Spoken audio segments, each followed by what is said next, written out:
Sejumlah aktivis di Kabupaten Oku Selatan temukan tumpukan pupuk subsidi sebanyak 4,1 ton di kediaman oknum kepala desa.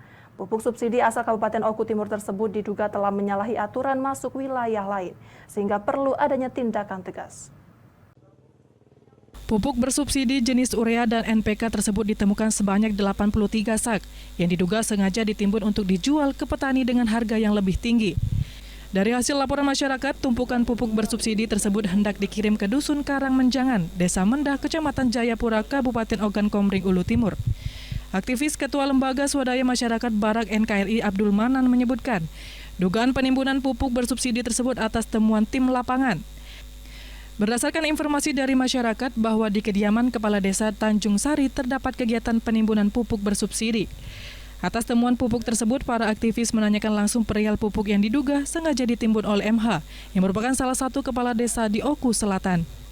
Minta untuk penegakan hukum karena masyarakat itu merasa resah karena pupuk itu sering hilang dari masyarakat. Ternyata terbukti di situ ada penimbunan, Pak. Mohon penegak hukum, khususnya Kapolres Oku Selatan untuk menindaklanjuti sampai ke akar-akarnya. Di tempat yang sama, Kepala Desa MH mengaku bahwa pupuk yang ada bukanlah miliknya, namun milik kelompok tani asal Dusun Karangmenjangan, Desa Mendah, Kecamatan Jayapura, Oku Timur dengan total 9 ton. Lek tekon niki Pak karo sopire. Sopir karo Pak Slamet ojo tekon karo aku. Oh, jadi Lek tekon karo aku ya melenceng. Oh, sampai barang saya bukan yang pegang.